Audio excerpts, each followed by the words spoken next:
तो दोस्तों ये है सोनी 7M5। पिछले कुछ दिनों से मैं इसका यूज़ कर रहा हूँ और आज मैं आपको इसका जेन्युइन रिव्यू देने वाला हूँ कि ये कैमरा लेना चाहिए कि नहीं। आई नो ये लॉन्च हुए 2-4 महीना हो चुका है, पर मैंने इसको प्रॉपर यूज़ किया, उसके बाद ही मैं रिव्यू देना चाहता था। प्रैक्टिकल रिव्यू दूंगा, कोई कंपनी का ये स्पॉन्सर वीडियो नहीं है। मैं आपको सीधा बताऊंगा कि ये कैमरा लेना चाहिए या नहीं लेना चाहिए, और लेना चाहिए तो किन लोगों को ये कैमरा लेना चाहिए। तो देखते हैं हम लोग ये कैमरा का क्या फ़ायदा है।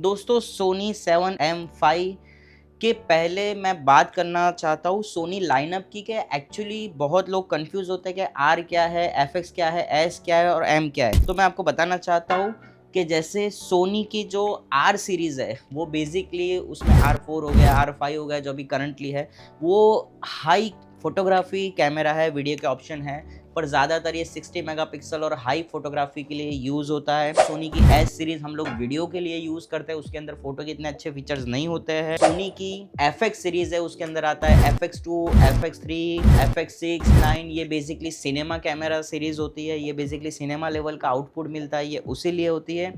और लास्टली हम लोग बात करेंगे 7 सीरीज़।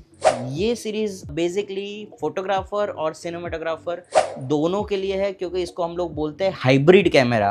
हाइब्रिड कैमरा का मतलब होता है कि जिसके अंदर फोटोग्राफी भी उतनी अच्छी होती है और वीडियोग्राफी भी उतनी अच्छी होती है, इसीलिए हम लोग इसको बोलते हैं हाइब्रिड कैमरा। तो फर्स्टली हम लोग बात करते हैं इसके फर्स्ट लुक की। अनबॉक्स आपको दिखाया मैंने कि अनबॉक्स कैसा है, तो लाइक जैसे हाथ में लेते हैं तो एकदम प्रीमियम फील आता है। आप लोग शायद M4 पर से M5 आए हो तो ऑलमोस्ट आपको ये कैमरा सेम लगेगा। थोड़ा ग्रिप बेटर हो चुका है, और सबसे मेन चीज़ इसका स्क्रीन, टिल्ट स्क्रीन इसके अंदर है, तो वर्टिकल शूट करने के लिए ये बहुत इजी रहता है। तो ये इसका फर्स्ट लुक था, उस हिसाब से ये मुझे बहुत अच्छा लगा। तो अब आते हैं इसके मेन पार्ट पर, इसका सेंसर कैसा है। तो अगेन इसमें 33 मेगापिक्सल का सेंसर दिया हुआ है। ऑनेस्टली मेगापिक्सल मेन पॉइंट नहीं है, मेन चीज़ है इसका नया सेंसर डिज़ाइन जो बहुत ज़्यादा फास्ट है।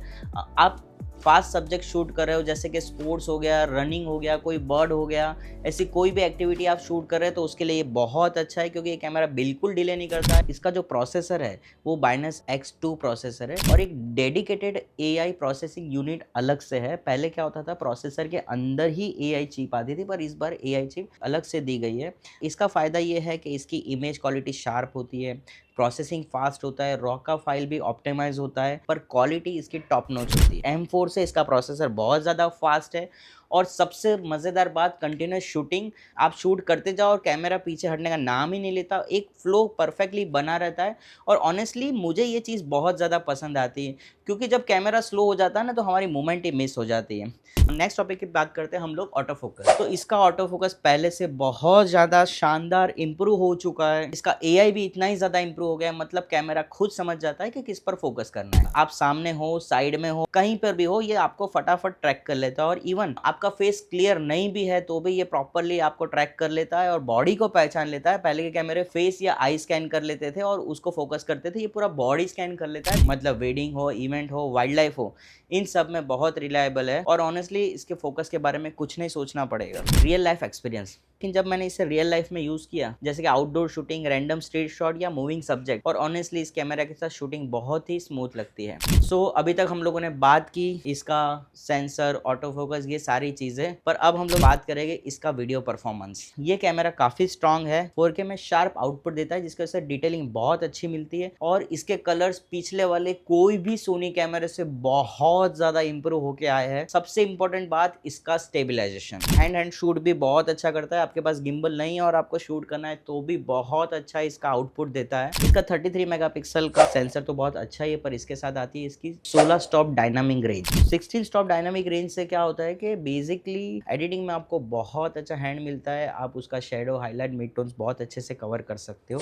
और इसके साथ इसका एक बहुत प्रैक्टिकल फीचर है, total 12 creative presets by default inbuilt ही इसके अंदर दिए हुए हैं और उसको हम लोग कस्टमाइज भी कर सकते हैं। उसका ब्राइटनेस, उसका कॉन्ट्रास्ट, उसका सैचुरेशन, उसका टोन, ये बहुत सारी चीज़ें हम लोग वो भी कर सकते हैं। बात करते हैं इसके white balance plus AI magic की। सोनी ने इसके अंदर डीप लर्निंग यूज़ किया है लाइट सोर्स एस्टिमेशन के लिए। सिंपल लैंग्वेज में समझो तो कैमरा खुद समझता है कि लाइट कहाँ से आ रही है और उस हिसाब से वो वाइट बैलेंस को एडजस्ट करता है। तो उससे क्या हो जाता है कि आपका नेचुरल स्किन टोन एकदम परफेक्ट मिलता है। जो हमेशा हमारी तकलीफ रहती है कि स्किन टोन अच्छा नहीं आ रहा है, स्किन टोन अच्छा नहीं आ रहा, तो इसके अंदर हमको एक स्किन टोन बहुत अच्छा मिलेगा और एक्यूरेट कलर मिलेगा। जो रेड है वो रेड दिखेगा, क्योंकि हमको हमेशा से एक कंप्लेन थी जो रेड है थोड़ा सा ऑरेंज दिखता है या येलो दिखता है, तो वो चीज़ हमको इसके अंदर नहीं मिलेगी। M5 कैमरे से प्री कैप्चर नाम का बहुत अच्छा फीचर एक लॉन्च हुआ है। बेसिकली ये यूज़ होता है कैंडिड फोटोग्राफर्स के लिए, वाइल्ड लाइफ वालों के लिए तो खास, कि ये हमारे क्लिक होने के पहले, रिकॉर्ड करने के पहले की जो मोमेंट होती है वो भी ये पहले से ही कैप्चर कर लेता है। समझ लो कोई ऐसी मोमेंट है कि हमने क्लिक करी, उसके पहले वो मोमेंट चली गई। ऐसे बहुत बार होता है, शायद वरमाला में होता है, सिंदूर में होता है, या कोई बर्ड एनिमल वगैरह फोटोग्राफी में ये चीज़ हमको बार बार देखने मिलती है।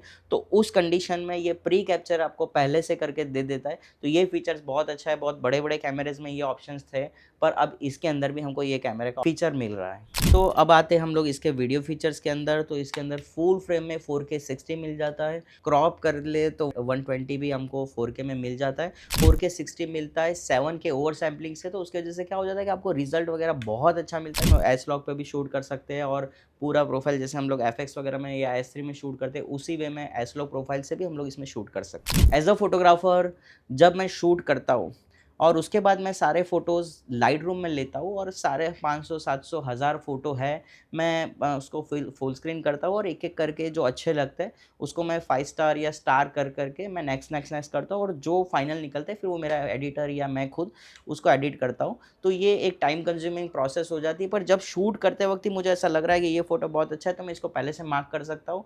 और मार्क कर लिए तो ऑफकोर्स लाइट रूम में इंपोर्ट करने के बाद वो मार्क वाले फ़ोटो आप एक साथ अलग से निकाल देते हो। जब आपको शूट करते वक्त लगता है अरे यार क्या फ़ोटो आया है, तो मैंने उसको तुरंत ही मार्क कर दिया, तो वो फ़ोटो हमको बाद में एडिटिंग के लिए सिलेक्शन बहुत ज़्यादा ईजी हो जाता है। तो हम लोग इसके साइड में आ जाते हैं। तो हमारा 3.5 mm जैक और बिग HDMI जो बेसिकली हमारे लाइव के लिए यूज़ होता है, या बहुत सारी जगह पे हमको टीवी में या लैपटॉप में या कहीं कनेक्ट करना है तो ये बिग HDMI जो रेगुलरली यूज़ होता है वो ही दिए।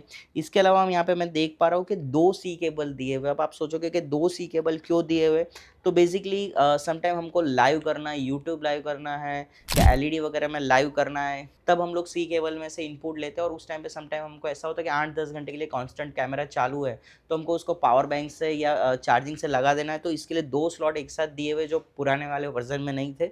तो एक में से आप लाइव भी कर सकते हो और एक के अंदर से आप सीधा चार्ज भी कर सकते हो। जैसे मैंने स्टार्टिंग में आपको बताया था मेरा कंक्लूज़न कि इसको लेना चाहिए कि नहीं लेना चाहिए, किन लोगों को लेना चाहिए, तो ये मेरा as a photographer, as a cinematographer, without any sponsor मैं ये बोल रहा हूँ कि जो आप ट्रैवलर हो, आपको फ़ोटो और वीडियो दोनों चीज़ें ही करनी पड़ती है, आप दोनों काम करते हो, तो आपके लिए ये बेस्ट कैमरा है, न्यू है, बहुत सारे फीचर्स है। पर आप एक सिनेमाटोग्राफर, सिनेमैटिक काम करने वाले हो, वेडिंग फिल्म, शॉर्ट फिल्म या कोई भी ऐसे, तो फिर आपको FX सीरीज़ में जाना चाहिए या S सीरीज़ में जाना चाहिए। आप कोई पोर्ट्रेट ब्रांड या ऐसे कोई फोटोग्राफर हो तो आपको R सीरीज़ में जाना चाहिए। पर आप एक ऐसे इंसान हो कि जो सिर्फ ना ही सिनेमाटोग्राफर है ना ही फोटोग्राफर है, या मतलब दोनों काम कर रहे हो, कंटेंट क्रिएट कर रहे हो, ट्रैवलर हो, ऐसे किसी भी तरह के इंसान हो, तो आपके लिए ये कैमरा सबसे बेस्ट रहेगा, तो आपको ये लेना चाहिए। Thank you. मैं हूँ नदीम, चैनल को सब्सक्राइब करिए।